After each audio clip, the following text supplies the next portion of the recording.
mayroon ako ibahagi sa inyo na isang baging na binit no. So ipakikita ko video. Ito ay binit no. So ito yung kadalasan ipapausok ko sa mga gagay na gawa ko mga katian. Wow! At yung dahon yung binit. So ito lang dahon no. So may tinik ito na kunti. Pero hindi masyadong matulis ang tinik nito. Maliit lang. So kukuha muna tayo no.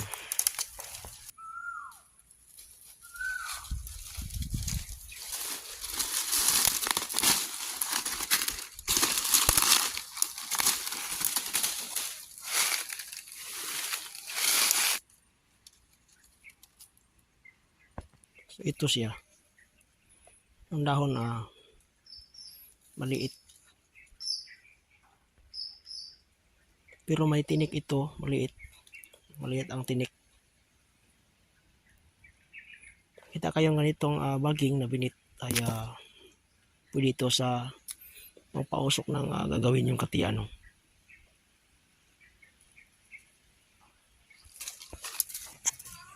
Kaya madali kang makahuli kahit under training ang ginagawa mong katian, kahit under training pa yan. So pag may binit ka, so madali kang makakuha no, madali kang kahuli ng halimokon.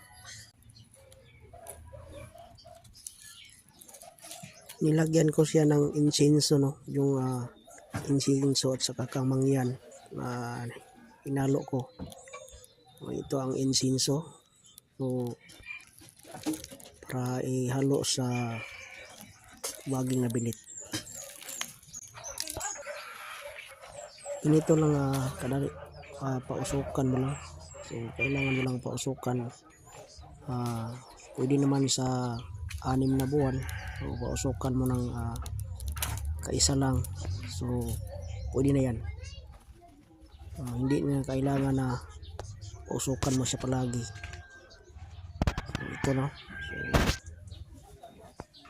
ito yung katian na limukon.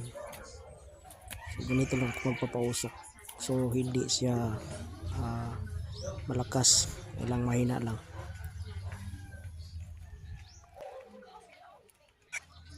Ito ay bago lang nahuli no. So humuni na siya kahit bago pa lang huli. 3 araw ngayon ang malakas ng humuni.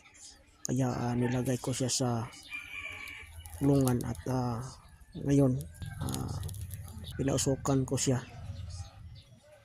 So ganito lang kung magpapausok ng mga gagawing katiano. So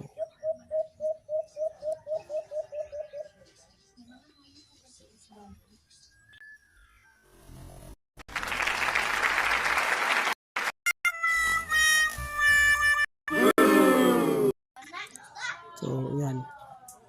So ganyan ang ginagawa ko no. So, yan siya ay bago pa lang.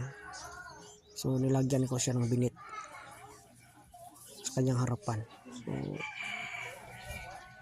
kanilang pag-train yan kasama niya ay ito yung katian na sisyo no, yung dati kong sisyo. So nagbago ang kanyang buntot. At ito naman yung isa, ito yung simulong. So i-transfer ko dito simulong sa dating kulungan niya no. So ito lang simulong na buksan ko niyang wala na siyang takip na dahil sa para hindi siya mailap no. Dahil yung mga sisiw na hindi mo palagi hinawakan ay para siyang hindi sisiw, para yung nasa gubat kasi mailap. So ito yung bago kong huli ng dalawa. Kaya madali kang makahuli pag may binit.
may isa sana, so nakawala no, so tinali ko nakawala, so hindi ko na